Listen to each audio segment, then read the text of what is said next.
Pois já está.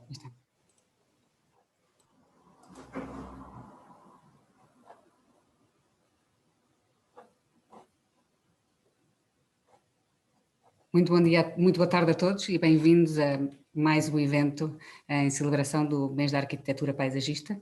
Hoje temos um evento muito especial, temos um evento organizado pelos núcleos de estudantes de arquitetura paisagista.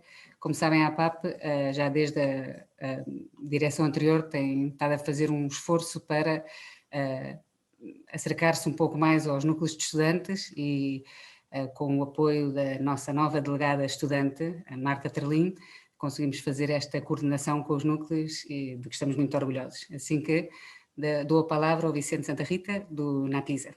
Bem-vindo. Obrigado. Antes de mais nada, queria agradecer à APAP e dar os parabéns por esta incrível iniciativa que tem sido. E também referir que os núcleos têm partilhado muita informação e tem sido uma entreajuda muito boa de se viver. Também, depois, em segundo lugar, queria agradecer à nossa convidada, a Francisca Lima, por ter aceito tão com tanto entusiasmo o nosso convite. E agora vou fazer uma breve apresentação e depois passo a palavra à nossa convidada. Francisca Lima é arquiteta paisagista e professora na Universidade de Edinburgh College of Art, onde ensina atualmente História e Teoria da Arquitetura Paisagista. Em 2016 obteve o seu doutoramento pela Universidade de Edimburgo, em que se especializou em despovoamento urbano, onde aprofundou a sua especialidade em resiliência e flexibilidade das cidades e o papel crucial na governação que os cidadãos ou partes interessadas têm neste processo. Apresentou estudos de caso das cidades de Lisboa e de Génova, vão ser temáticas aqui referidas nesta conferência. Antes do seu doutoramento, Francisca colaborou com inúmeros ateliês nacionais, como, por exemplo, o Ateliê Margem e o Ateliê Global, e a partir de 2009 como profissional liberal e, mais recentemente, no Ateliê Bound, Arquitetos Paisagistas. Também, ao longo dos anos, tem colaborado com alguns centros, como, por exemplo, o Centro de Filosofia da Universidade de Lisboa, e o Centro de Pesquisa LIF, mais recentemente, e colabora atualmente no Open Space Research Center da Universidade de Edimburgo. Em 2005 concluiu a licenciatura em Arquitetura Paisagista pelo Instituto Superior de Agronomia, em que apresentou temáticas das estéticas da paisagem. Francisca também foi co-presidente das conferências Shrinking Cities, Expanding Landscapes, em 2013, e Landscape and Life, em 2017, com o apoio, respectivamente, da Universidade de Edimburgo e da Fundação Carlos Gulbenkian, entre outros patrocinadores. A Francisca também se interessa em temas como a relação entre o homem e o sítio, a percepção estéticas da paisagem e a importância que as comunidades têm em reforçar o papel do cidadão na governação urbana contemporânea, como também histórica. E agora, sem perder mais tempo, passo a palavra à Francisca. Obrigado. Obrigadíssima pela apresentação, Vicente, e obrigada pelo convite.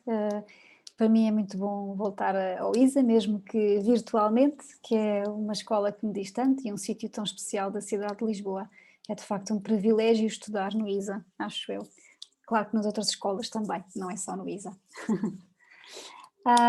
E muito obrigada pelo apoio da APAP e também pela simpatia do Vicente na preparação deste evento e nos e-mails que temos trocado recentemente. E pela paciência que tem tido comigo também, porque às vezes não consigo responder logo.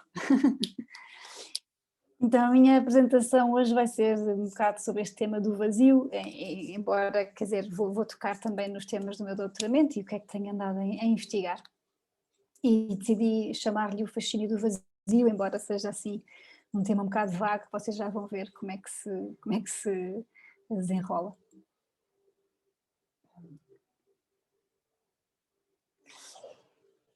Desde pequena que me sinto bastante atraída por esta ideia do abandono e sítios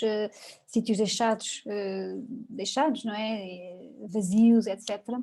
Eu lembro-me uma vez na escola de me pedirem para fazer um desenho de uma casa, isto pai com 12 anos, e de eu ter desenhado uma casa abandonada. E fui a única pessoa da minha turma, nessa altura, a desenhar uma casa abandonada. Foi bastante preocupante para mim, mas depois apercebo-me hoje, não é? Do que é que me levou a desenhar essa casa, porque acho que fui super influenciada pela minha mãe, que era fascinada por casas antigas, arquiteturas especiais e bastante elaboradas, mesmo que abandonadas, portanto estava sempre a apontar para diferentes sítios, e ainda hoje em dia, não é? Nas nossas cidades podemos ver incríveis espaços completamente ao abandono, mas que são um património único. E também percebo hoje que este fascínio pelo abandono e pelo invisível, o que foi deixado para trás, é muito longa e está muito enraizada na nossa psique coletiva, na nossa história cultural, na nossa matriz cultural, não é? Por exemplo, só no Facebook em Portugal existem pelo menos 3 grupos de pessoas que se dedicam a fotografar locais ao abandono, e este é um deles. Locais completamente escondidos, que têm uma beleza única, uma qualidade artística invulgar, e num país tão pequeno e que deveriam ser, não é? Todos achamos, acho eu, que deveria ser salvaguardado. O problema é como, não é? Como é que vamos fazer isso? E os exemplos são muitos, são muitíssimos, muito mais do que deveriam ser. Quando eu estava a acabar a minha licenciatura no ISA, em 2005, li um livro pela professora Manuela Magalhães, que foi recomendado pela nossa professora Manuela Magalhães, que se chamava O Estrago da Nação. E um dos capítulos desse livro, para além de um capítulo sobre os fogos florestais, havia um capítulo sobre o abandono urbano. Portanto, são 2 temas que nos perseguem há décadas, não é? E no fundo, a partir desse momento, foi um tema que sempre me interessou e acabei por embarcar nesse tema no meu doutoramento. Ainda hoje em dia, Portugal é o país da OCDE com o maior número de fogos vazios por 100 mil habitantes. Temos precisamente 577 fogos por 100 mil habitantes, portanto fogos abandonados, não é? sem ninguém, quando nos outros países este número é muito mais baixo. E temos 750 mil fogos vazios. Não estou a dizer que vazio é sinónimo de abandono, porque nós somos um país balnear, vivemos também do turismo balnear, e claro que existem muitas casas que são usadas só parte do ano e que não estão abandonadas necessariamente. Mas também noutros países europeus o turismo representa uma fração enorme da sua economia, muito maior que Portugal. Países como a França, a Inglaterra, a Itália, a Espanha têm uma proporção turística muito maior que Portugal e, no entanto, têm menos abandono e menos fogos abandonados. Portanto, há claramente aqui uma questão que ainda pode ser, e que acho que pode ser repensada. Claro que a primeira coisa que fiz quando comecei a estudar este caso e decidi estudar Lisboa foi perceber então onde é que está a haver maior abandono, quais é que são os bairros que estão a perder população, e através da análise dos dados do INE, no fundo percebi que, claro que os bairros do centro de Lisboa são claramente os mais afetados, sendo que alguns estão a perder mais de 20% de população a cada década desde 1981, ou pelo menos até 2011, agora 2021 vou poder fazer mais um destes gráficos com a nova informação dos censos. De qualquer maneira, há 5 bairros, a vermelho escuro, não é? Vemos os bairros que estão a perder população, e a azul são os bairros que estão a reganhar população. Portanto, houve alguns bairros do Concelho de Lisboa que começaram a ter algumas dinâmicas bastante positivas, mas é bastante dramática a perda dos bairros históricos, não é? E a década de 81, 91 é claramente muito dramática. Desculpem. Portanto, eu identifiquei 5 freguesias, das antigas freguesias, não é? As freguesias agora têm novos nomes, mas como os dados estavam ainda com as freguesias, estavam ainda categorizados ou organizados nas freguesias antigas, eu tive que perceber isto nas freguesias antigas. Portanto, são 5 bairros, 5 freguesias que perderam população a um passo muito acelerado. Santiago, Santo Estevão, Castelo, Sé e São Paulo. De 4 deles na zona medieval e um na zona do aterro do aterro da Boa Vista, que é São Paulo. E muitas vezes a pergunta que se põe é, mas com o boom turístico desde 2014, tudo isto é passado, não é? Não temos este problema. E há 1 ano e meio, antes do Covid, há 1 ano e meio submeti um paper para um jornal em que um dos revisores cegos me perguntava isso. É ainda pertinente falar disto com a transformação imensa que a cidade de Lisboa e as outras cidades portuguesas também sofreram, que é um turismo vibrante que permite, não é, restabelecer e recuperar grande parte do património que estava em risco e que estava muito frágil. E sim, claramente, claro que esse boom turístico permitiu-nos e tem-nos vindo a permitir recuperar o tecido urbano das cidades portuguesas, grande parte delas, ou pelo menos as principais. Mas claro que a crise epidémica do Covid volta a tornar muito transparente a nossa frágil relação com estes centros históricos.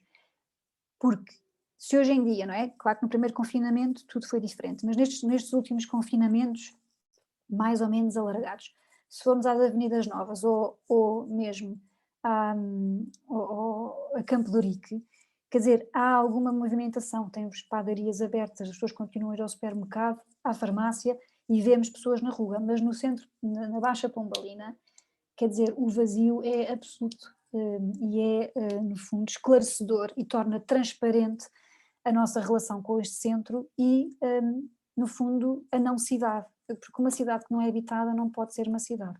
Não podemos ter uma cidade apenas habitada nos restos sonhos para o comércio de quem vem cá uma semana, porque isto vai tornar o nosso edificado de tal maneira frágil que a derrocada, ou quer dizer, a manutenção destes edifícios torna-se muito difícil, não é?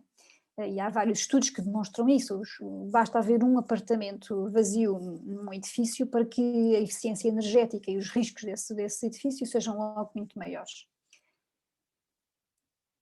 Mas é um caso só português, ou seja, é uma questão só de Portugal ou é mais geral? E normalmente também quando estava a estudar este assunto, uma pergunta que vinha sempre ao de cima é, mas a população urbana mundial está cada vez a aumentar, cada vez mais as pessoas vivem nas cidades e portanto parece-nos uma não questão. E é verdade, não é? Este gráfico das Nações Unidas mostra-nos que o aumento da população urbana é exponencial, é absolutamente evidente.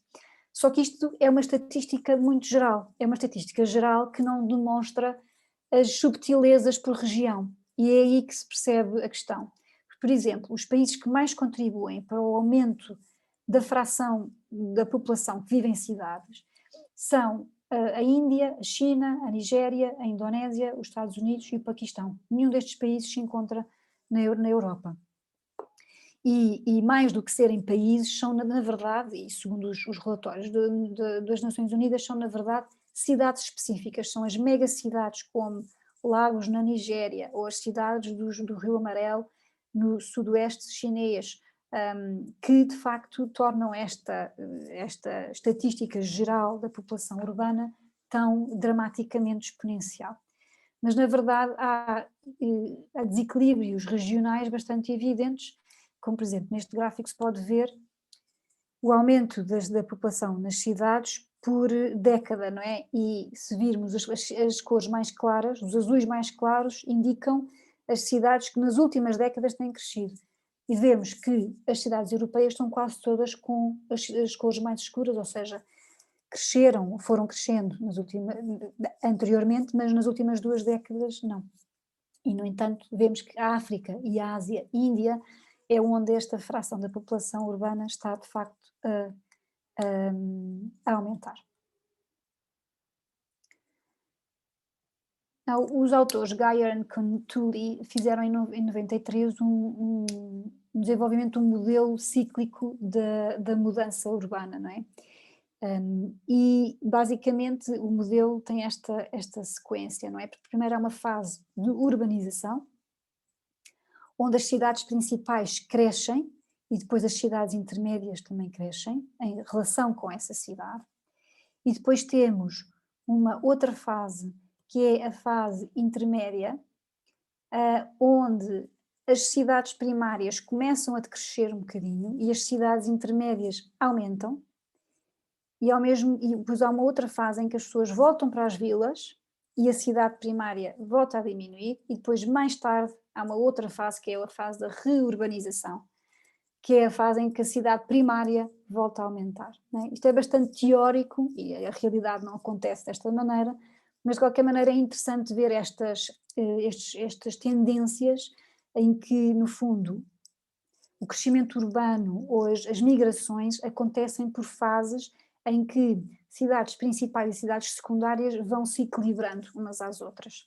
E isto é muito claro historicamente, por exemplo, no fim do Império Romano, em que, no fundo, a cidade de Roma colapsa e as cidades intermédias, não é, tornam-se as mais importantes do Império Romano. E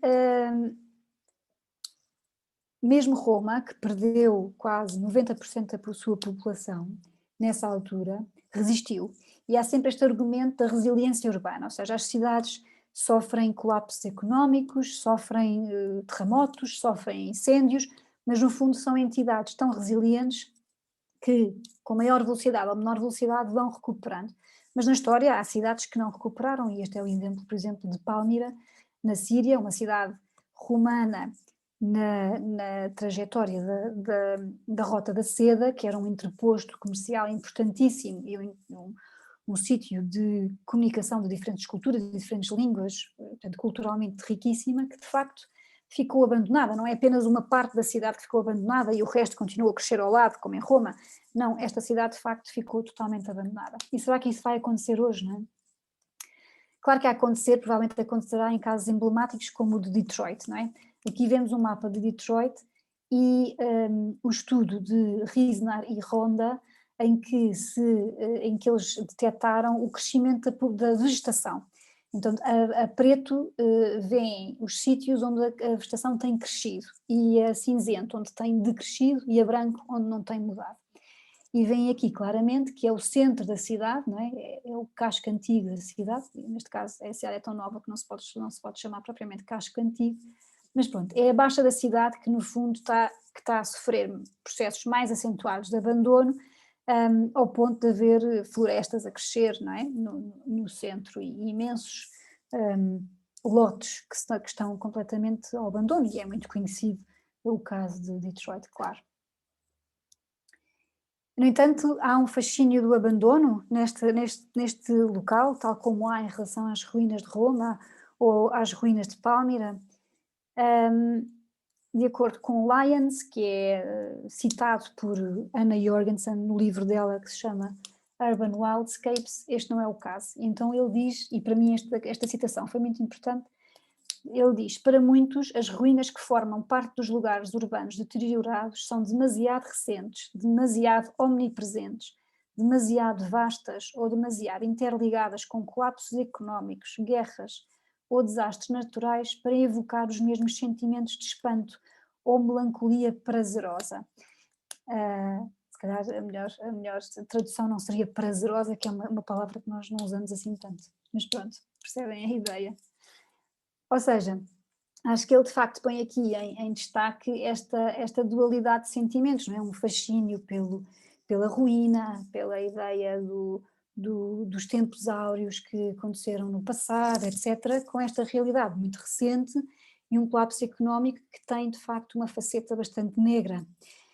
E uma das facetas negras é de facto a parte social, ou seja, não estamos a falar apenas de edificado que se perde, não estamos apenas a falar de um acervo artístico, estamos a falar da vida das pessoas, e sabemos que os bairros mais abandonados e onde a deterioração é mais evidente são também eles os bairros com maior segregação social, com maior fragmentação das comunidades, com maior desemprego, com níveis mais fracos de capital social e níveis mais fracos de eficácia social. O que é o capital social? O capital social é a capacidade de uma comunidade de se interajudar e a eficácia social é ligeiramente diferente, mas está ligado, que é a capacidade de uma comunidade agir de forma concertada e organizada para algo, para um bem comum daquela comunidade, para algo que vai tornar aquela comunidade muito mais resiliente, preparada, que vai ajudar a vida de toda a gente.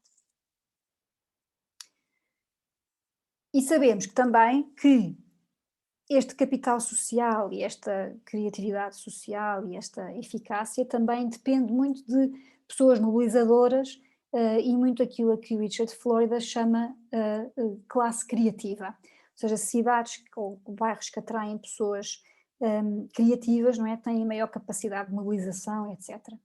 E ele diz o seguinte, diz que a criatividade humana é o derradeiro recurso económico. A capacidade de desenvolver ideias novas e melhores formas de fazer as coisas é o que no fim aumenta a produtividade, desculpem que está ali um erro, a produtividade e assim os níveis de vida. Diz ainda, lugares abertos e tolerantes, por abertos é receptivos a receber e a ter pessoas de diferentes proveniências, não é? Tem uma vantagem em atrair pessoas diversas e assim gerarem novas ideias.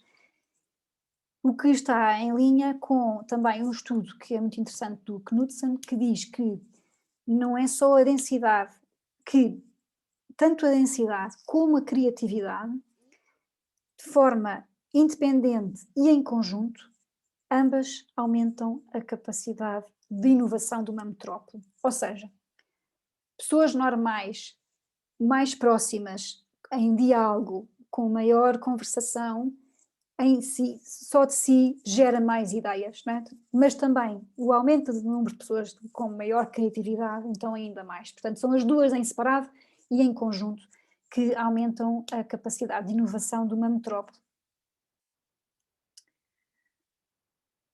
E se em 2005, quando eu acabei a minha licenciatura, havia uma enorme esperança em relação à globalização, sabemos hoje que em vez de assistirmos a um processo de equilíbrio das forças e de equilíbrio económico entre as diferentes regiões do mundo, basicamente houve uma mudança apenas, não é? O capital económico passou a estar noutras mãos, mas no fundo não houve o nivelar esperado, não é? Ou almejado, em que diferentes zonas do globo têm acesso às mesmas oportunidades e às mesmas remunerações, etc. Isso de facto não aconteceu e continua a não acontecer. Então esta edição do The Economist fala das cidades que são deixadas para trás, não é? Os sítios que são deixados para trás. E fala muito dos retornos de escala que criam cada vez menos firmas, portanto menos empresas, mas mais superstar, aglomeradas em cada vez menos lugares, cada vez mais lugares superstar. E tudo o resto é deixado para trás, ou seja, aquele ciclo das cidades pequenas, cidades grandes, não é? Torna-se totalmente desequilibrado para as cidades grandes. Portanto, as cidades grandes vão ser cada vez mais as cidades líderes, digamos, as cidades líderes vão ser cada vez menores em número e vão atrair cada vez mais as empresas superstar, como as Amazonas, as Googles, etc. E em relação à Europa, o que é que está a acontecer? Bom, em relação à Europa, pelo menos até 2004, tínhamos esta previsão, esta situação em que, como veem aqui neste gráfico, a azul está assinalado, as cidades estavam a perder população nos seus centros urbanos, nos centros das cidades, portanto, não na área metropolitana, mas nos centros das cidades. E vemos muito claramente que há um efeito de periferia, não é? Portanto, é a Irlanda e o norte do Reino Unido, Portugal, o sul da Irlanda e aqui toda a zona da ex-União Soviética, que no fundo sofre deste esvaziamento para uma zona central, o eixo Roma-Londres e também o eixo Madrid-Berlim. Portanto, esta zona central continua em crescimento, mas há de facto aqui um efeito de periferia que é importante para nós, para em Portugal, então é bastante importante. E, embora não haja dados definitivos, pelo menos eu não os encontrei, mas tenho que continuar a procurar, esta tendência continua a acentuar-se e as previsões são que continuará a acentuar-se, continua a ser o norte do Reino Unido, Irlanda, Portugal, sul de Itália e toda esta zona da ex-União Soviética, que estão na periferia desta zona central, que cada vez mais cresce. Mas como arquitetos paisagistas, o que é que isto também significa para nós, não é? Claro que quando eu comecei este doutoramento pensei sempre numa oportunidade de reforçar estruturas verdes que podem dar mais qualidade de vida às pessoas, não é? Se há um grande abandono, pode haver essa oportunidade e de facto em alguns países isso tem acontecido e a Alemanha é um dos casos. Por exemplo, aqui vemos o Parque de Sudlang, em Berlim, que não é uma cidade a perder população, mas de qualquer maneira uma antiga estação ferroviária que esteve abandonada durante 40 anos e depois os ecologistas aperceberam-se que era uma zona, era a zona com maior biodiversidade da cidade e então foi incorporada na estrutura verde. Mas se calhar um melhor exemplo é o exemplo de Leipzig, que é uma cidade que sofreu um decréscimo de população muitíssimo acentuado porque o seu poder industrial foi abalado com a globalização e que decidiu, no fundo, aceitar esse decréscimo da população e transformar parte da cidade em uma estrutura verde, portanto decidiu corredores verdes e restabeleceu uma cidade cada vez mais verde. E isso teve um retorno, que houve um aumento de população a seguir a isso, porque a cidade tornou-se mais atrativa e mais competitiva. E basicamente a minha pergunta então é em Lisboa, como é que é a situação, sendo que em Lisboa temos claramente um conflito, não é, entre a zona histórica, não é, e entre o património histórico e esta também necessidade de deixar as cidades respirar. Então eu no meu doutoramento usei basicamente dois métodos principais, um deles foi entrevistar e contactar os residentes dos bairros que estão a perder população e depois também fazer um estudo de preferências de bairros com um método chamado conjoint. Mas eu vou tentar ser rápida, que é para também nos dar tempo para a discussão. Então, algumas ideias que me apercebi de entrevistas de rua, e de entrevistas, desculpem, com os residentes, que não foram para casa de rua, mas que me trouxeram imensas informações e, só para vos dizer uma nota, que um dos exercícios em que a nossa mente se abre mais é quando começamos a falar com as pessoas na rua. É fascinante ouvir as pessoas porque apercebemos de quantas ideias diferentes das nossas existem e de facto esta ideia de que eu como designer vou decidir em relação ao que os outros precisam é uma ideia que muitas vezes pode não bater certo com o que as pessoas de facto pensam e isso é de facto uma fricção ou uma tensão que é importante testar como projetistas. Então houve 3 grandes tópicos que me pareceram importantes nestas entrevistas. Pertença, os serviços que desapareceram e a rua como espaço comunitário. Nascemos e fomos criados aqui, foi uma das frases que eu mais ouvi nestas conversas que tive com os habitantes dos bairros a perder população, e é quase como uma resiliência e um agarrar quase desesperado ao bairro em que se vive. É uma ideia muito dominante ao longo das entrevistas. E houve outro residente que diz: se vou ali ao lado e se volto à noite, estou sempre ansioso por voltar. Estamos a falar, reparem que nesta frase estamos a falar de uma saída de um dia, não estamos a falar de saídas de férias por uma semana ou por 15 dias. Portanto, para este residente, sair um dia é já de si um abandono, digamos, e isso é muito interessante. Portanto, há um grande apego ao lugar. Depois também esta tensão entre os que já vivem, os que são de facto do bairro e os que não são, não é? Eles, não se sabe muito bem quem são eles, se é a Câmara, são os novos habitantes, não é? Pessoas que compraram casa pela primeira vez nestes bairros, eles dizem que pensamos que somos donos disto. E diz assim, portanto, este meu vizinho respondeu que põe o lixo na rua quando lhe apetece porque o bairro não é nosso, portanto não é seu. e ele diz, mas não, o bairro é nosso, o bairro é nosso. Portanto, estamos a falar da hora de pôr o lixo na rua, que cria uma tensão entre residentes novos e residentes antigos, com alguma intensidade. Portanto, é esta sensação de pertença e de posse. É muito importante, ou pareceu-me muito importante nestas conversas. Depois houve aqui também esta ideia de que, e que também tem a ver com a ideia de pertença, que é a ocupação do espaço por discotecas, bares, portanto, atividade noturna, o ruído, que são no fundo, são estas comunidades a sentirem-se quase que invadidas por uma comunidade que não é daqueles bairros. Portanto, eles sentem que vêm outras pessoas de outros bairros, no fundo, usar o espaço que é deles à noite apenas. E claro que isto implica um problema enorme de ruído, que podemos falar, não é? E que a Câmara tem aí um grande problema entre mãos. O segundo tópico, o tópico dos serviços. No fundo, as lojas, o acesso aos bens essenciais. Então aqui um residente diz, se for à Rua de São Paulo, todos os estabelecimentos comerciais fecharam, ajudavam-se uns aos outros, entende? Se tivermos uma farmácia, algumas pessoas vêm, se tivermos um mercado, outros vêm, e com isso os restaurantes ganham.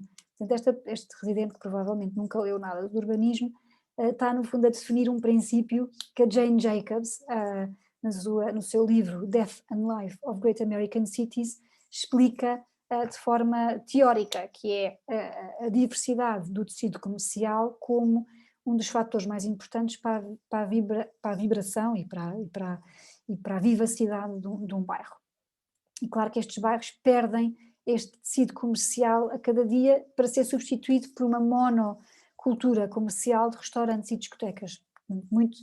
Isto é muito real, claro, no bairro de São Paulo, que agora está muito diferente do que quando estas entrevistas ocorreram. E pronto, aqui outro exemplo, ao fundo da zona comercial, sim, devia haver mais lojas, havia mais estabelecimentos comerciais, há muitas lojas fechadas. E finalmente o tema da rua como espaço comunitário. E um residente diz, lembro-me claramente, às 2 e 3 da manhã, estávamos todos na rua, no verão, com tapetes e cobertores no chão, que é uma coisa que hoje em dia se calhar não se vê, mas que era comum, ou assim que está sol, e depois ele descreve metade do ano, que é muito engraçado, assim que está sol fazemos churrascos na rua, as pessoas põem mesas cá fora, sentam-se no chão, e qualquer sítio na rua serve. Portanto, a rua como espaço comunitário, de negociação fácil, que todos podem usar e todos podem usufruir. E finalmente aqui, finalmente não, ainda não é a última, mas pronto, aqui outro exemplo, aqui e noutros bairros como este, há afinidades entre as pessoas, chegando ao ponto de sabermos o nome de cada pessoa quando os cumprimentamos. E uma das coisas mais dolorosas para este casal que falou comigo foi o facto de a rua, que era uma rua com crianças, com idosos, com pessoas sentadas cá fora, com vizinhos à conversa, agora já não ser esse espaço, portanto, ser um espaço cada vez mais morto em termos de comunidade, não é? Em termos de comunidade que se conhece e não em termos de muitas pessoas na rua, porque uma coisa é ter a ver muitas pessoas na rua, muitos turistas, não é? Outra coisa é ver uma comunidade que se conhece. Mas de parques ninguém falou, ou muito raramente se falou de parques. Portanto, como arquitetos paisagistas ficamos assim um bocado surpresos. No fundo estes bairros estão intrincados, não é? Tão densos, tão fechados, com muito poucos espaços verdes, não parecem, no fundo, motivar as pessoas a pensar, gostava de ter um parque aqui. De facto, esse tipo de afirmação não foi muito recorrente, embora tivesse algumas pessoas a referir o rio. Isso sim foi um tema bastante referido. Agora, voltando aos parques e voltando também à nossa herança cultural, acho também engraçado pensar nesta ideia do abandono, nesta ideia do vazio, que não é vazio, não é? Isso é que é engraçado nessa palavra vazio, porque não é de todo um vazio. Mas no século XVIII, não é? Na época do romantismo, os parques, de forma propositada e antecipada e pensada, tornaram-se, no fundo, acolheram o crescimento espontâneo, acolheram uma sensação de abandono por coisas pequenas, como deixar no fundo, de forma propositada, deixar que os muros fossem invadidos por musgo, ou cascatas naturais de água fossem implementadas, ou, no fundo, afloramentos rochosos fossem deixados à vista, ou algumas espécies fossem favorecidas. Por exemplo, este é o caso do Hawkstone Park, criado pelo Sir Richard Hill, que foi propositadamente desenhado para criar uma sensação de algum medo, não é? Muito ligado ao conceito de sublime, que é muito típico do romantismo, e, por exemplo, os rododendros tornam-se árvores especialmente eficazes nesta sensação de abandono e num contacto muito próximo com elementos naturais, que é uma coisa que não é típica das nossas cidades, não é? Mas que é muito típica de uma cultura romântica do século XVIII, especialmente em alguns países como França e Reino Unido. Outro exemplo muito engraçado é o exemplo do Hampstead Heath, de 1871. O Hampstead Heath era uma zona, era como se fosse um baldio, não é? Muito perto da cidade de Londres, não sei se vocês já ouviram falar do Enclosures Act, que é no fundo uma lei no Reino Unido que transforma todos os terrenos baldios comuns, não é? Comunitários, em terrenos dos donos, dos landowners. Portanto, os terrenos baldios estavam normalmente associados a um estate, quer dizer, uma propriedade, mas eram terrenos comunitários, e passaram a fazer parte da propriedade. Isto criou uma história bastante dramática em termos sociais, e claro que em Portugal aconteceu o mesmo, mas em Portugal aconteceu de forma mais gradual e não tão severa e não tão curta no tempo, portanto, com impactos sociais diferentes. No Reino Unido os impactos sociais foram muito, muito graves, mas no entanto há este sítio particular onde isso não aconteceu, e não aconteceu porque a população de Londres, que na altura era uma população já muito numerosa, Londres cada vez mais é nesta fase uma das cidades maiores da Europa, em que os cidadãos de Londres fazem uma revolta e dizem que o Hampstead Heath tem que se manter de utilidade pública, ao contrário do que aconteceu em todo o resto do país. Portanto, teve que haver uma lei especial, que é o Hampstead Heath Act, de 1871, em que este local foi reservado. E pode-se dizer que é o primeiro ato de conservação urbana, não é? De conservação ecológica urbana, e mais do que a necessidade de parques para esta população, era a necessidade de parques selvagens. Isto é que é muito engraçado. Porque, segundo Simon Chama, é precisamente a natureza não mantida e incultivada deste sítio, do Heath, que se diz, ou que é tão especial e uma dádiva tão especial para estas pessoas. Portanto, pessoas que vivem numa cidade muito densa e que precisam deste tipo de espaço desordenado para poderem, no fundo, recuperar da vida da cidade. Então, no outro método que usei, tentei fazer um estudo que testasse esta necessidade também nos nossos bairros em Lisboa. Portanto, quão atrativos são os espaços verdes para estas populações e que tipo de espaço é que será mais atrativo? Como é que as pessoas veem a densidade populacional? É uma coisa agressiva ou não? Uma densidade populacional elevada? Como é que as pessoas olham para a proximidade da comunidade?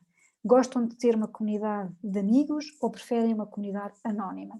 Portanto, tudo isto, estes 3 fatores foram os que mais me interessaram, e eu compus um estudo de conjoint que tem todo um logaritmo por trás que agora não posso explicar, já vamos bastante adiantados, mas estes foram os fatores que eu estudei, não é? Tipologia urbana, densidade populacional, tipologia de espaços verdes, qualidade de espaços verdes, comunidade e segurança.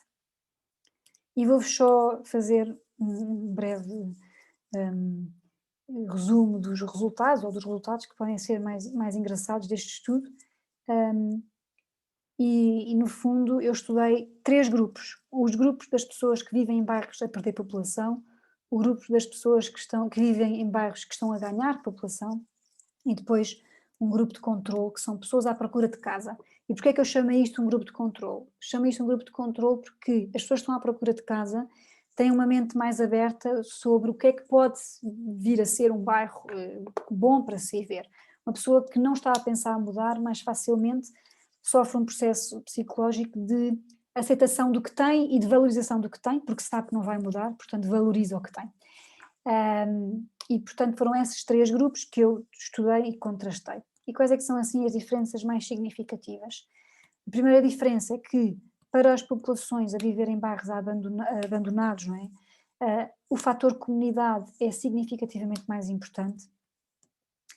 E, ao contrário, por exemplo, a qualidade dos espaços verdes é significativamente mais importante para as pessoas à procura de casa. Portanto, quando se está a procurar uma casa, o fator da qualidade dos espaços verdes torna-se bastante importante e significativamente mais importante do que nos outros grupos, mas para os grupos que já vivem num bairro, esse aspecto torna-se menos importante. E, em terceiro lugar, como se vê, no fundo, a agressividade de uma densidade populacional muito elevada. E, curiosamente, para os residentes de bairros a perder população, essa negatividade é menor, portanto, não se olha com um olhar tão negativo para uma alta densidade populacional. Depois, em termos de correlações, também houve aqui umas correlações engraçadas de se reportar. Aqui, a linha laranja é a linha dos bairros, dos residentes que vivem em bairros a perder população. A linha preta são os residentes que vivem em bairros a ganhar população, e a linha cinzenta são então as pessoas à procura de casa. E vemos que a laranja, a correlação, portanto, em todos os 3 há uma correlação negativa entre tipologia urbana e comunidade, ou seja, as pessoas que dão muita importância à comunidade e à presença de uma comunidade forte e uma comunidade muito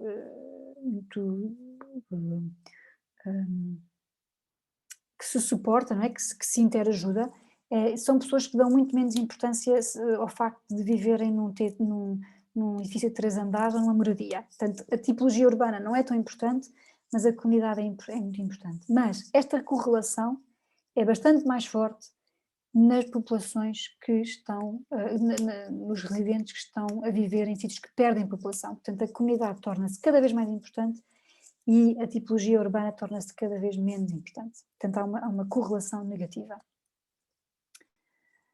Aqui apresento-vos uma correlação positiva entre o fator ou o atributo vizinhos que são amigos, portanto, o facto de ter uma vizinhança que se conhece, da qual se sabe o nome, que são considerados amigos, e a presença de uma tipologia muito específica de espaço exterior, que é a tipologia de pequenas praças, pracetas ou pequenos jardins. Portanto, uma tipologia pequena, à escala humana e com uma proteção, não é? Portanto, que tenham limites, portanto, seja limitada. E aqui há uma correlação positiva, ou seja, pessoas que tendem a preferir bairros onde conhecem os vizinhos são também pessoas que tendem a preferir espaços verdes ou espaços exteriores mais pequenos e mais, o que os ingleses chamariam enclosed, não é? Portanto, com alguma sensação de limite. Isto pareceu-me bastante interessante. Esta vou passar, mas depois esta também é muito engraçada, que é o contrário, também é exatamente igual, que é, há uma correlação positiva entre o fator parques urbanos grandes e vizinhos que não se conhecem, ou seja, pessoas que preferem espaços anónimos ou bairros em que se sentem anónimos, são também pessoas que preferem parques de maior dimensão, parques metropolitanos, se quiserem, à grande escala.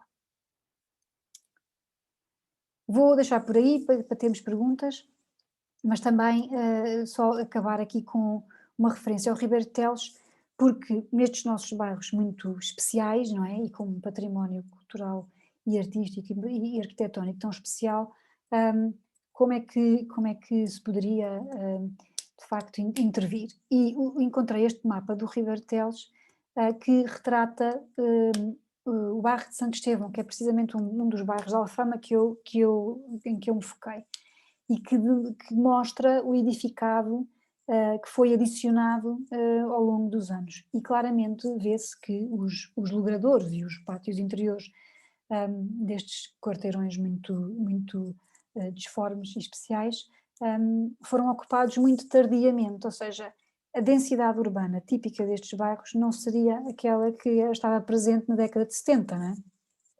E se calhar um retorno à libertação dos logradouros, não é? Que é uma das grandes linhas de pensamento do Ribeiro Teles, de facto faz todo o sentido com este tipo de estudo que eu acabei por fazer, ou com os resultados do estudo que eu apresentei, não é? Ou seja, a libertação dos logradouros permitia na mesma a presença da rua como espaço comunitário, na mesma um edificado urbano que favorecesse uma cultura comunitária muito forte, mas ao mesmo tempo libertaria ecologicamente e socialmente os espaços interiores do quarteirão para funções ecológicas, mas também funções sociais e privadas.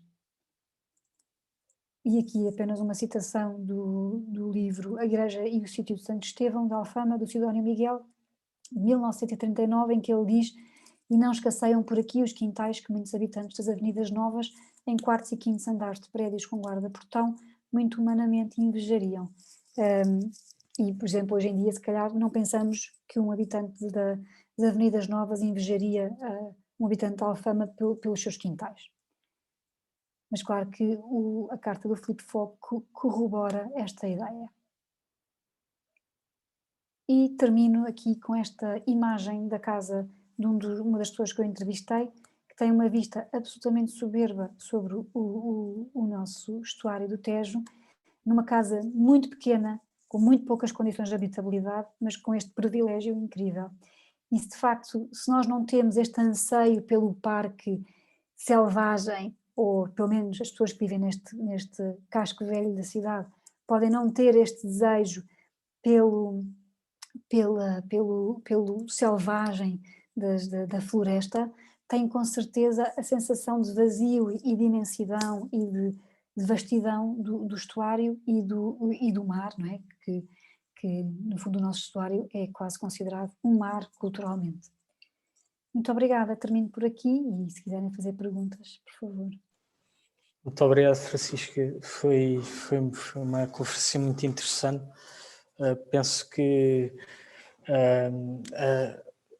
as conversas com a comunidade acho muito interessante a Francisca ter incorporado de forma também a perceber o que é que as pessoas pensam, porque um arquiteto paisagista está a intervir, mas nem sempre tem noção do que é que as pessoas daquela zona querem. E por isso foi muito interessante essa parte. Depois o significado do vazio também começou, como a Francisca disse, numa ideia de abstração, mas percebe-se o que é esse vazio que a Francisca tem um fascínio. E pronto, agora acho que abriria a sessão para perguntas, por isso estejam à vontade para perguntar o que quiserem.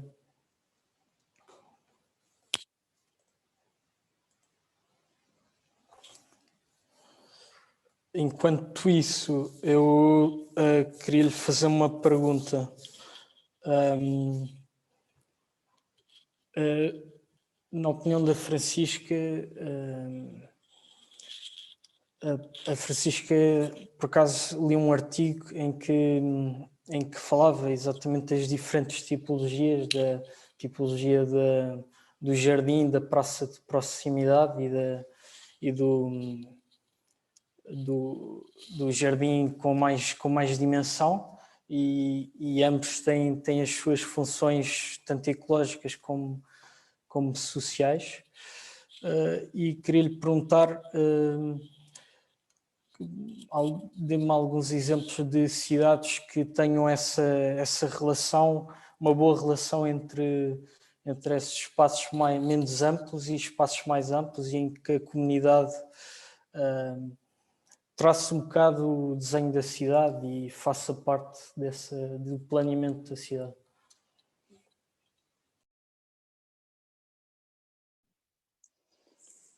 Boa, bem, essa é uma ótima pergunta. É super difícil de responder, mas é uma excelente pergunta.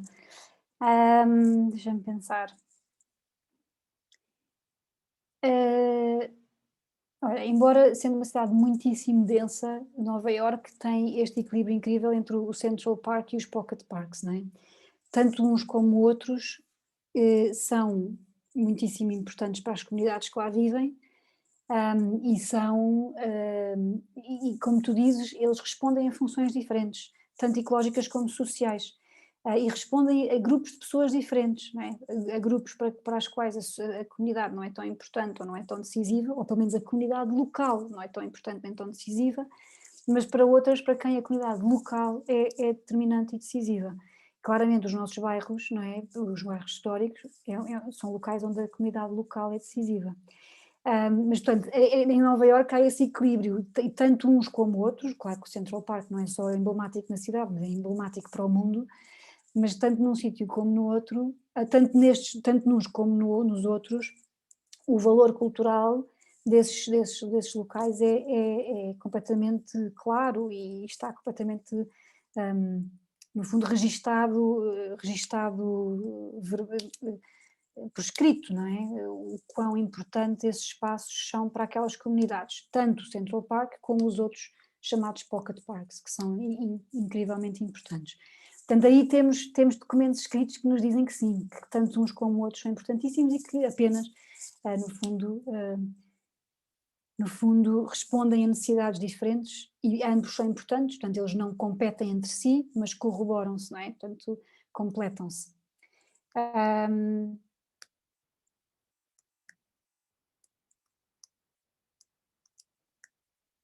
Sim, estou-me a lembrar também de Edimburgo, porque, por exemplo, Edimburgo, claro que é uma cidade que eu conheço melhor porque vivo lá, não é? Agora este ano sou nómada digital e estou a trabalhar de Portugal, mas é uma cidade que eu conheço melhor e onde o equilíbrio, portanto, a estrutura verde é absolutamente, é muito diferente de Lisboa, porque a estrutura verde de Edimburgo é totalmente clara, portanto, a linha que separa o que é parque do que é cidade é totalmente visível, e a cidade, porque é uma cidade vulcânica, tem elementos geomorfológicos tão evidentes que se tornaram, no fundo, um contraponto à cidade.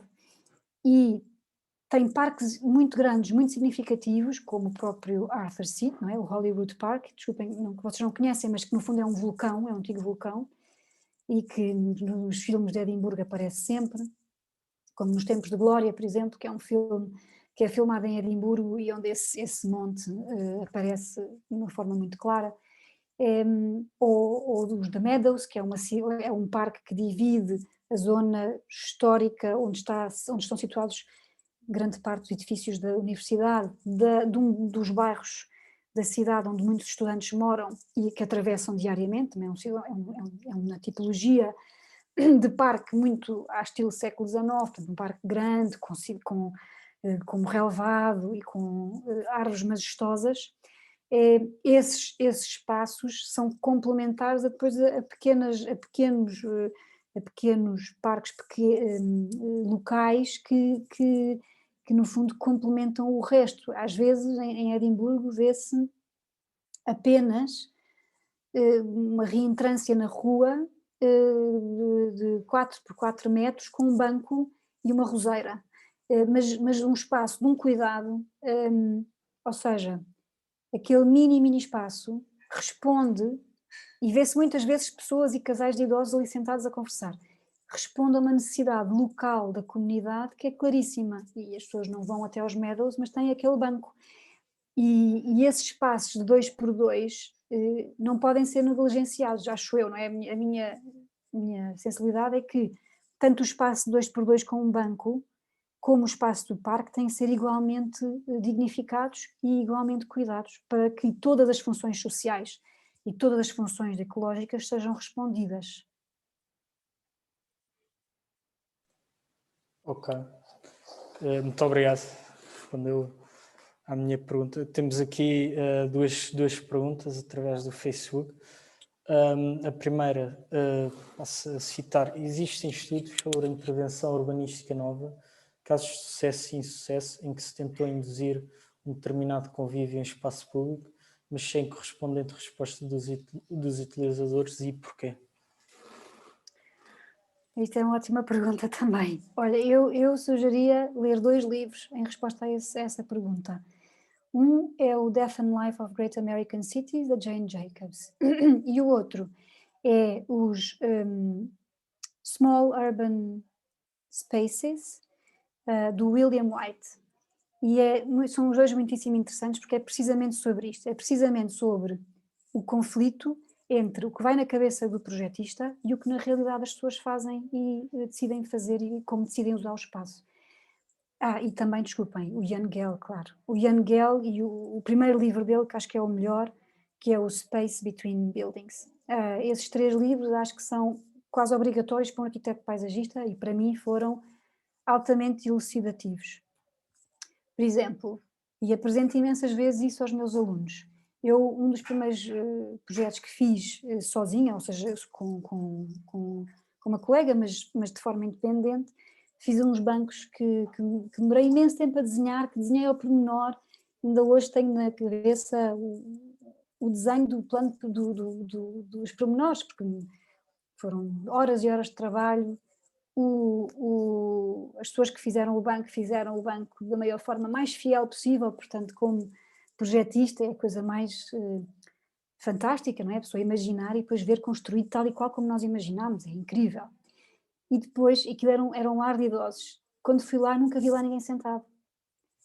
E para mim sempre foi um bocadinho uma frustração, porque as pessoas não sentam no banco que eu desenhei, não é? No entanto, estavam sempre sentadas pessoas nesse sítio, mas com cadeiras que traziam de dentro, cadeiras movíveis, cadeiras soltas, não é? E quando li o texto, quando li o livro do William White, percebi perfeitamente porquê, não é? Porque as pessoas, dando-lhes a escolha, preferem sempre cadeiras e que eles possam controlar o lugar onde se sentam. As pessoas querem ter a escolha, querem ter a hipótese de sentar-se à sombra ou ao sol, sentar-se contra uma parede ou sentar-se no meio do espaço. Normalmente sentam-se na parede, junto à parede ou com algo atrás das costas, mas portanto, há imensos princípios que são conhecidos desde os anos 60 e que ainda não são postos em prática. Coisas como, olha, ontem estive num parque de Lisboa a ver e tirei imensas fotografias dos bancos de jardins, porque a maioria deles estão colocados nos sítios errados. Ora, como arquitetos paisagistas, se nós soubermos onde colocar os bancos, vamos, no fundo, providenciar um serviço social totalmente diferente. E estamos a falar de um mini pormenor. Quer dizer, é quase... É tipo a última coisa que se pensa quando se está a projetar, quer dizer, aquelas coisas mesmo que às vezes se pensa com tanta pressa que não se dá o devido valor. Mas a verdade é que a colocação do banco no sítio certo muda um projeto, muda o projeto completamente. E sabemos alguns dos princípios que estão subjacentes aos locais dos bancos. Tem que ter proteção para as costas, as pessoas não gostam de se sentar contra o vazio, gostam de se sentar com algo atrás que os protege, gostam de ter vistas, gostam de se sentar no limite dos espaços, nos chamados edge spaces, mas gostam de se sentar com vista para a circulação, ou junto da circulação, portanto, junto da passagem. Um dos bancos que eu ontem vi e que tirei fotografia era interessantíssimo, porque tínhamos o caminho e depois o banco estava de costas viradas para o caminho. Ou seja, é totalmente o oposto daquilo que nós sabemos pela literatura que é o que as pessoas procuram, e claramente estava vazio, estava um dia ótimo, cheio de sol, e ninguém estava naquele banco. Porquê? Porque o banco está contra aquilo que as pessoas querem, o conforto inato, o conforto daquilo que a pessoa procura inatamente. Portanto, é muito engraçado ler esses textos para poder desenhar de uma forma mais direcionada em relação ao conforto, ao conforto social, não é? Desculpa que me alonguei um bocado. Não, não faz mal, obrigado.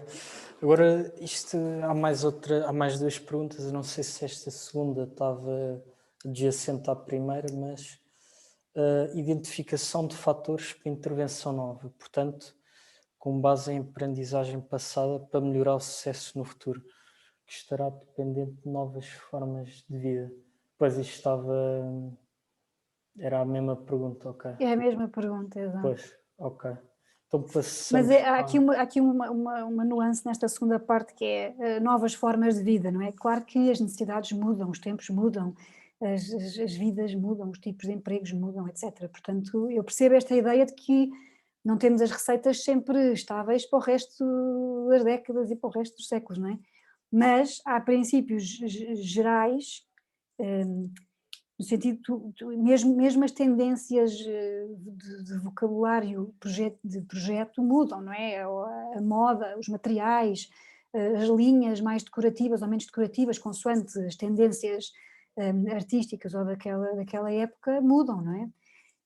Mas de facto a verdade é que há coisas com as quais nós podemos providenciar o mesmo tipo de efeito com uma linguagem de composição totalmente diferente, mas mesmo assim conseguir o mesmo tipo de conforto. Ok, obrigado. Acho que foi a mulher na obra. Espero que a Francisca tenha respondido.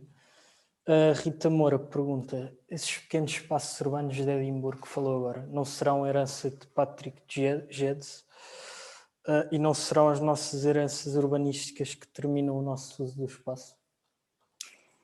Por acaso, olha, Rita, o banco que eu me estava a referir não é na zona intervencionada pelo Patrick Geddes, é numa zona bastante diferente, mas sim, claro que a zona do Patrick Geddes vai completamente em linha com isto. No fundo, quando a cidade de Edimburgo se estende no século XVIII para a chamada New Town, Old Town, que é a zona do casco antigo medieval junto ao castelo, tem um decréscimo populacional bastante acentuado, e o Patrick Geddes, no fundo, faz uma desdensificação pontual, se quiserem, é quase como a compultura, não é, urbana. Está muito na moda esta ideia da compultura urbana, mas é quase como se fosse a compultura urbana à escala de uma cidade medieval, e hoje em dia nem se nota que aconteceu, não é? A pessoa passeia por Edimburgo e pelo centro medieval de Edimburgo e acha que está num sítio que não foi intervencionado há 8 séculos, e no entanto foi altamente intervencionado, e esses espaços, os pockets, portanto esses espaços de bolso, não é? Na cidade foram abertos para entrar luz, entrar ar nas cidades, portanto sim, claramente, Rita, o Patrick Geddes pode ser uma dessas heranças, e claramente acho que a cidade de Lisboa tem espaço para isso também.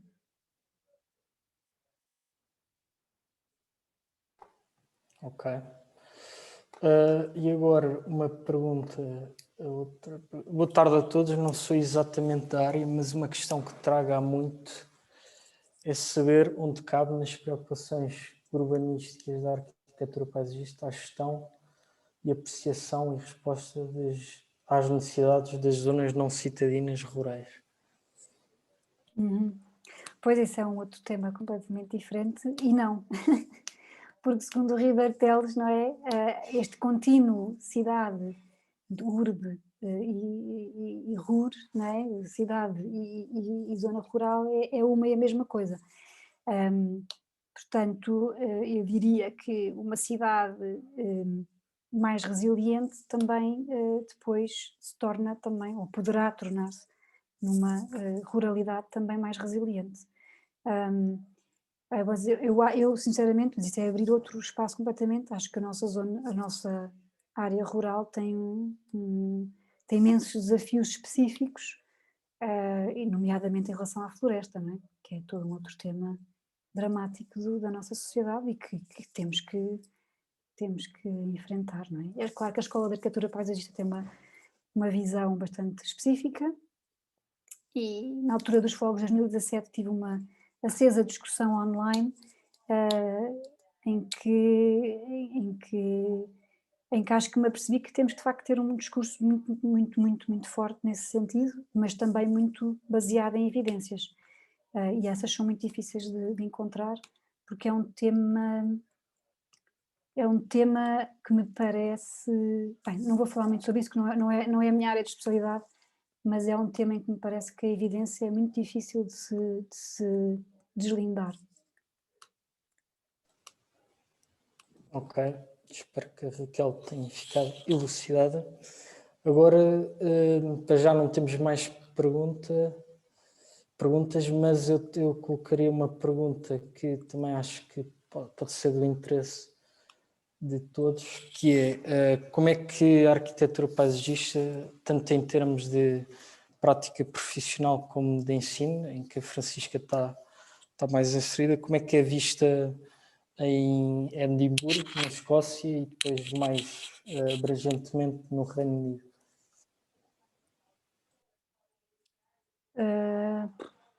Como assim? Consegues especificar um bocadinho mais a pergunta?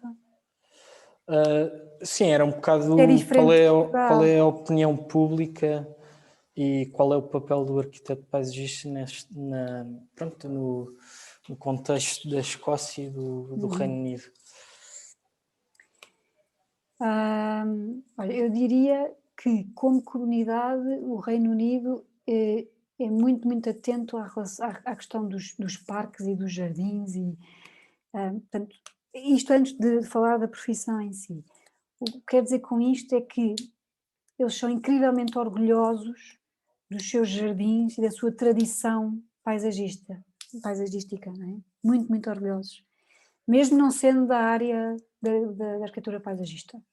Arquitetos, historiadores, quer dizer, pessoas da área cultural, há um grande orgulho na herança, não é, dos jardins históricos ingleses, que são, eu dou a cadeira de História de Arte de Jardins e fazemos todos os anos uma visita a alguns jardins históricos, como Stowe e Rousham e Bramham, etc. E de facto, quer dizer, são sítios não só de si muito especiais, são incrivelmente, quer dizer, poderosos, não só pela escala, mas pela riqueza da composição, são absolutamente incríveis, mas também muito bem preservados. Portanto, o nível de preservação é estonteante quando comparado com as nossas quintas de recreio, que são lindíssimas, mas muitas delas ao abandono. Não é? Não estou a dizer que também não há sítios negligenciados lá, mas são menos, não é? E isso é algo que cria uma tensão também em mim, não é? Que gostava de ver em Portugal esse cuidado e essa manutenção. Em relação à profissão, eu nunca trabalhei na prática em Edimburgo, eu sempre trabalhei em Portugal, eu lá dou aulas, portanto é muito difícil ter uma visão sobre a relação aulas-prática lá, não é? Porque eu nunca estive completamente inserida num estúdio ou num ateliê, não é? De arquitetura paisagista. Mas parece uma relação saudável, o emprego é bastante é ativo, não é? Há sempre bastantes calls, mas, quer dizer, e há muitos ateliês muito vibrantes e muito emblemáticos. Em Edimburgo há claro, os Glossmax e o Rankin and Fraser, que são dois ateliês bastante consideráveis, e depois em Londres tens tudo, não é? Tens a Joanne Gibson, quer dizer, tens os grandes ateliês e as grandes firmas que, quer dizer, que têm uma particularidade que é serem, muitas delas, quase multinacionais que fazem projetos para a Arábia Saudita, para a China, quer dizer, eles exportam esse produto, não é? portanto são muito mais globais nesse sentido. Não sei se respondi à pergunta. Vicente. Não, respondeu. Pois a herança deixada pelo Capability Brown e outros, e do jardim inglês é muito forte. Era um bocado também perceber essa relação. Sim. Agora, creio que o João... Também é engraçado perceber, desculpa, as influências que o jardim britânico traz atrás de si, não é? Que também são muito orientais e isso também é muito engraçado perceber, desculpa. Não foi mal. Agora, creio que o João Santa Rita estava a pedir palavra, não sei se confirma. Sim, boa tarde. Não sei se posso fazer a pergunta diretamente. Sou arquiteto e felicito imenso a organização desta conferência e que gostei muito de ver e de ver, portanto, no fundo, a explicação da tese da Francisca, não é? E pelo nome belíssimo, que é o fascínio pelo vazio, eu pensei logo numa oposição que nós arquitetos muitas vezes temos, que é sentimos que as pessoas têm um pouco o horror pelo vazio, ou seja, é exatamente a ideia ao contrário. E muitas vezes somos confrontados na nossa prática de tentar perceber, mas o vazio, um espaço vazio tem um potencial imenso, portanto, podemos trabalhar a partir desse vazio. E, portanto, nessa relação eu felicito imenso e gostei muito de perceber essa nuance e que realmente estudou isto e que há pessoas que se dedicam, portanto, ao estudo disto. Eu fiquei um pouco com a dúvida e isto será talvez uma pergunta nesse sentido, que é do seu olhar de fora, sente, portanto, que as pessoas em Portugal, no espaço das cidades, não é, os cidadãos, também em relação à paisagem tem esse horror à paisagem, ao espaço público, não é? Tem esse horror ao vazio ou não? Isto porque há a sensação que, portanto, a classe política, digamos, portanto, as câmaras municipais, etc., de alguma maneira tem esse horror, portanto, ao vazio, não é? Portanto, é o desenho das rotundas, é o desenho, portanto, o espaço público está super ocupado e vê-se muitas vezes nas próprias intervenções que são boas, portanto, melhoram a cidade, mas também estão cheias de acontecimentos, cheios de cores, cheios de signos, etc. Portanto, perguntar um pouco qual é, do seu olhar exterior, se isto acontece ou não, ou se é só uma percepção que eu tenho. Portanto, é um pouco o seu olhar pelo olhar da paisagem, não é? Não sei, desculpa a pergunta ser extensa. Não, há um sítio onde eu acho que é completamente verdade o que está a dizer, que é a parafernália dos candeeiros urbanos. Quer dizer, nós temos um fascínio por candeeiros urbanos e então a quantidade de candeeiros urbanos por metro quadrado é absolutamente incompreensível. Por exemplo, Edimburgo, mas lá, desculpa, lá está sempre a falar de Edimburgo, mas que não é uma cidade que eu conheço melhor. Edimburgo é uma cidade escuríssima, em que metade do ano há 4 horas de luz por dia. 4 horas de luz por dia. E, no entanto, a rua principal de Edimburgo praticamente não tem candeeiros. Praticamente não tem candeeiros. São as luzes das lojas que iluminam essa rua. Claro que nas outras ruas há sempre iluminação para a pessoa andar, mas não é uma iluminação excessiva. E isso não cria uma sensação de insegurança necessariamente. Cria uma sensação, quer dizer, claro que toda Edimburgo tem uma mística do fantasmagórico, porque é uma cidade muito nortenha, não é, muito fria, mas de certa maneira a luz é suficiente e sempre me intrigou essa capacidade, não é? Quer dizer, sempre me intrigou a capacidade, um bocadinho um exagero no número de candeeiros, mas quer dizer, pronto, aí é uma parafernália, acho que é um sinal do horror ao vazio. Mas eu acho que o fascínio e o horror, para mim também é, para mim própria, uma tensão, não é? Acho que foi isso que eu tentei trazer aqui à baila, que é, eu acho que cresci com esta idealização do vazio, quando se diz vazio não é vazio, não é? Porque um parque urbano para um arquiteto paisagista é precisamente a figura, não é propriamente o vazio. Mas isso, lembro perfeitamente da professora Manuela Magalhães me corrigir numa apresentação por isso, porque dizia, não, para nós isto é a figura, não é? Para nós isto é o espaço de trabalho. Mas de certa maneira há um bocado, eu acho que sinto um fascínio por esse abandono, mas também pelo vazio, pela expansão, mas também compreendo que é de facto algo do qual se foge e do qual os grandes espaços sem nada criam uma sensação de desconforto que também está claramente registada na literatura, não é? E o Ian Gell até diz precisamente o número de metros a partir do qual as pessoas deixam de se sentir confortáveis e, portanto, que os espaços as pessoas evitam. E tem a ver com a capacidade de reconhecer as figuras, reconhecer a cara das pessoas. A partir do momento em que as pessoas não conseguem reconhecer as feições, deixa de ser um sítio confortável. E isso acho que é 100 e tal metros em termos de dimensão. Tinha que ir ver agora exatamente o número.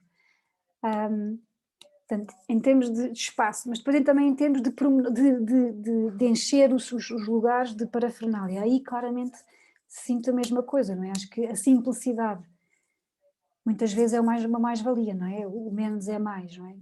A claridade da composição, a claridade do espaço, menos coisas, mas com mais qualidade, materiais mais duradouros, mais nobres, tudo isso acho eu, parece-me, que valoriza os espaços públicos e não tanto excesso de sinalética, excesso de lixo, de caixotes de lixo, excesso de tantas coisas que vamos enchendo o espaço, com as quais vamos enchendo o espaço.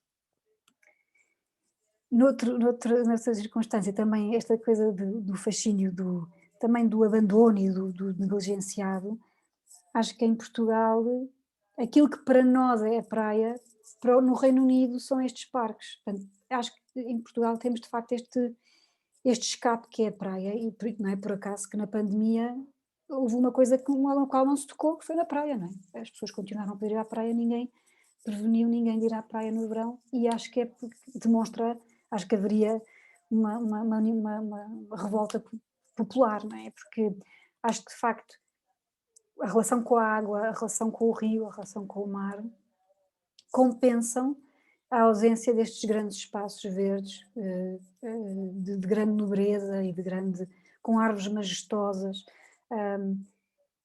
que nós não temos tanto, não é?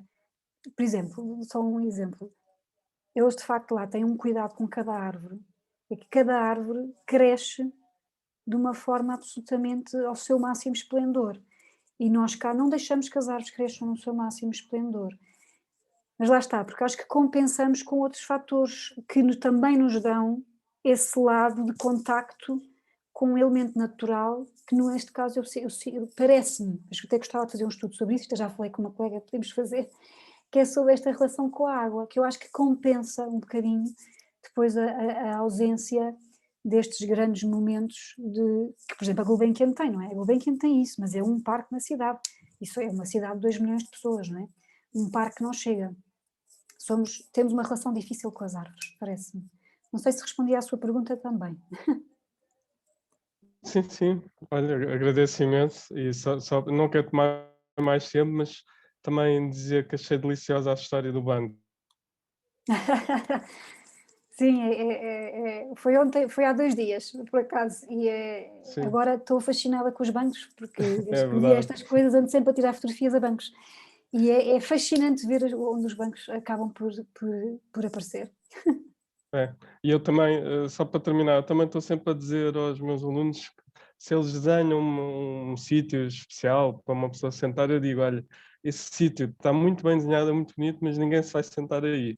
Mas eu nunca tinha um suporte teórico e vou ler essa obra que disse, esse autor, vou ler e perceber, ter esse Sim. suporte teórico, portanto agradecer e não quero São tomar esses mais tempo. 3 Obrigado, livros, eu então. depois se quiser mando-lhe por e-mail, mas se me mandar o e-mail, Sim, mas sim. esses 3 livros acho que dão para mim ajudaram-me imenso. E nenhum deles li na faculdade, tive pena, porque acho que são livros Bem. que ajudam imenso na profissão, nas decisões concretas da profissão no ateliê, ajudam imenso. Tá.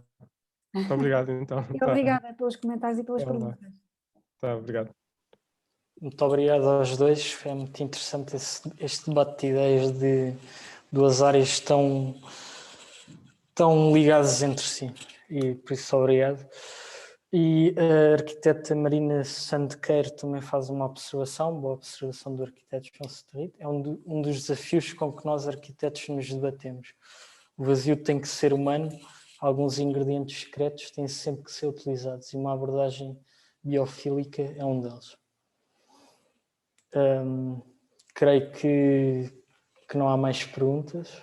Posso só dizer alguma coisa, uma relação Claro, a isto que a Marina Sandequeiro diz, que é, por exemplo, só dar um exemplo, que é o parque escolar. Para mim também acho que foi uma oportunidade perdida. Alguns dos projetos do parque escolar, e eu trabalhei num deles, são lindíssimos. Sinceramente, acho de facto o trabalho da arquitetura foi incrível e acho que as escolas ganharam imensamente. Mas alguns dos recreios não têm uma única árvore. Mas é que é uma árvore. E pronto, claro que como arquiteta paisagista nós temos uma pessoa para a arquitetura paisagista claramente é porque gosta de árvores, acho eu. E eu pessoalmente gosto imenso de árvores e uma árvore bem conformada é uma coisa que me delicia. E acho que os arquitetos igualmente, não estou a dizer que não. Acho que igualmente, e tenho conhecido arquitetos que são fascinados por árvores e querem saber e são igualmente conhecedores até. Mas tive imensa pena alguns dos projetos de facto não terem incorporado nos seus projetos, e os arquitetos paisagistas também não os incorporaram, ou seja, não estou a falar de aqui profissões minimamente, mas acho que foi uma oportunidade perdida nesse sentido, porque a parte verde, a capacidade de providenciar uma sombra, não é? E esta relação biofílica que as crianças precisam, como precisam mesmo, não foi tida em conta, ou em muitos casos acho que foi relegada para o segundo plano, mas pronto, é uma sensação de um caso específico, pronto.